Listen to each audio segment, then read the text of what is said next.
안녕하십니까. 차구영 목사입니다. 오늘은 선택과 나으심에 대하여 라는 제목으로 말씀을 나눌 때 함께 은혜가 되시기를 바랍니다. 하나님의 은혜는 선택하심과 나으심이 있습니다. 여기는 하나님의 사랑이 전제되어 있습니다. 하나님이 사랑하셔서 선택하시고 하나님이 사랑하셔서 낳으신 자녀가 되는 겁니다. 그래서 구약과 신약을 어떻게 말하냐? 구약은 선택하심이고 신약은 낳으심입니다. 그러니까 이스라엘은 하나님이 선택하셨는데 어떻게 선택했냐? 사랑하사. 하나님이 사랑하시고 열방 가운데 한 민족을 선택하셔서 하나님의 백성이 되게 하셨지만 종의 신분을 갖게 된 겁니다. 그래서 백성은 종의 신분입니다. 신약은 하나님이 세상을 이처럼 사랑하사 하나님이 보내신 예수를 믿는 자들을 낳으심으로 자녀가 되게 하고 자녀된 자들에게 성령의 보증으로 성도가 되게 하신 겁니다. 자녀와 성도는 또 동격입니다. 백성과 종은 동격입니다. 이렇게 구약과 신약을 구별합니다. 선택과 진리로 낳으심을 구별하면서 선택보다는 낳으심 쪽에 더 큰 비중을 두려고 합니다. 여러분, 야고보서 1장 18절에 보면 그가 그 조물 중에 우리로 한 첫 열매가 되게 하시려고 자기의 뜻을 쫓아 진리의 말씀으로 우리를 낳으셨느니라.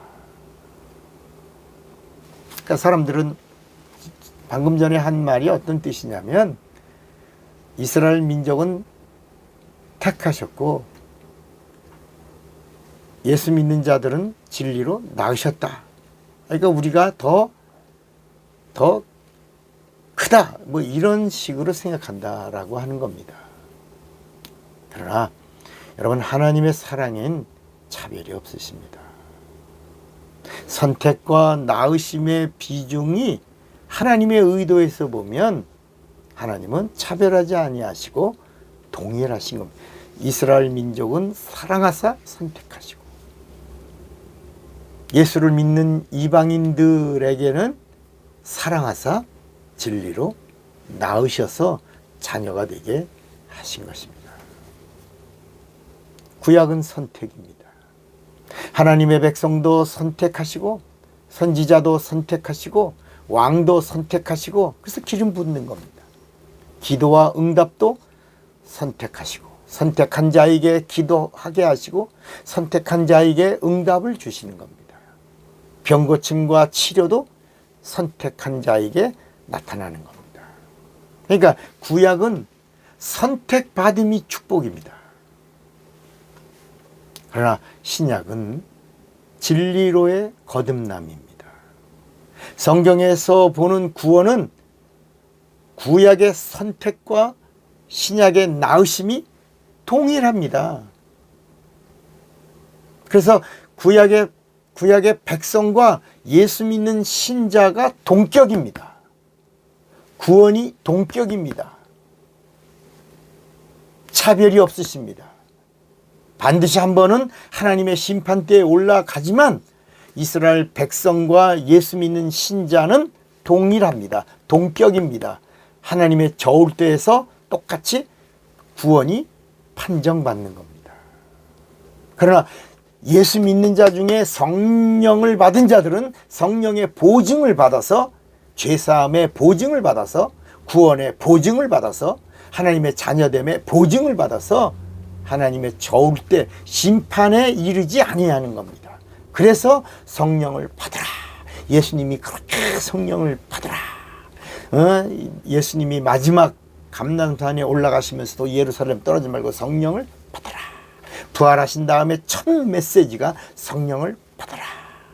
3년 6개월 동안 제자들에게 성령을 받아라 하신 겁니다. 사도행전이 핵심이 뭡니까? 예수 믿는 자는 성령을 받아라 라고 하는 겁니다. 여러분, 로마서 11장 25절에 보면 이런 말씀이 있습니다. 형제들아, 너희가 스스로 지혜 있다 함을 면키 위하여 이 비밀을 너희가 모르기를 내가 원치 아니하노니. 비밀이라는 겁니다. 이걸 이제 이 비밀을 뚜껑을 열었다는 거예요.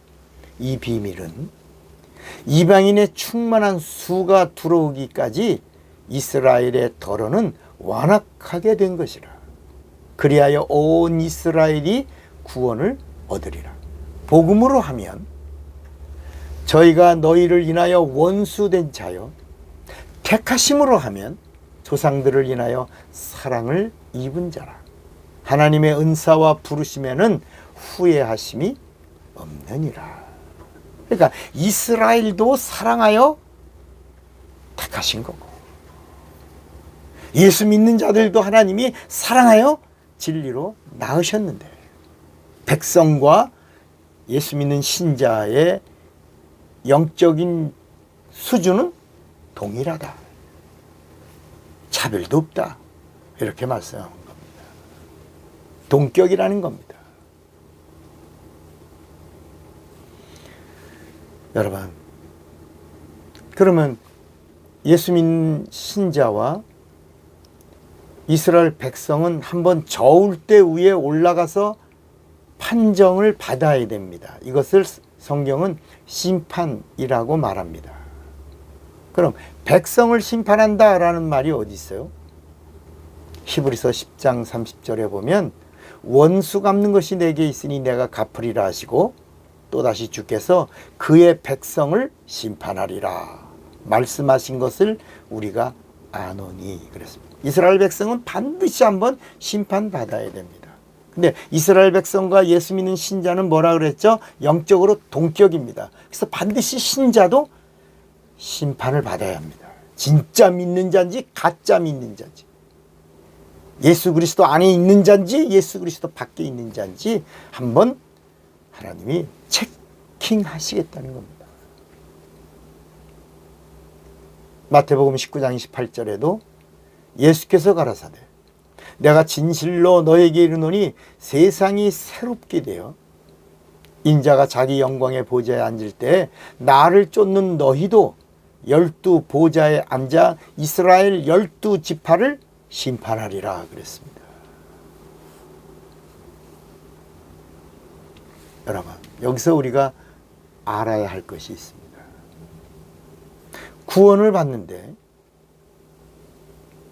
심판받지 않고 구원을 받는 방법은 없는가 하는 겁니다. 이스라엘 백성이 선택을 받았어요. 그래서 이스라엘 백성이에요. 선민이에요. 그런데도 하나님은 천국에 그냥 들어가는 게 아니라 한번 저울대에 올려서 심판을 받고 정말 오실 예수를 믿는 자들인지를 점검하고 합격한 자를 데려가시는 거고, 이 땅에 오신 예수를 믿는 그리스도인들도 하나님이 한번 저울대에다 올려놓고 진짜 예수를 믿었는지 아니면 가짜로 믿었는지, 신앙인인지 종교인인지 날날인지 진날인지 한번 보시겠다. 그리고 나서 구원을 결정하겠다라고 하는 겁니다.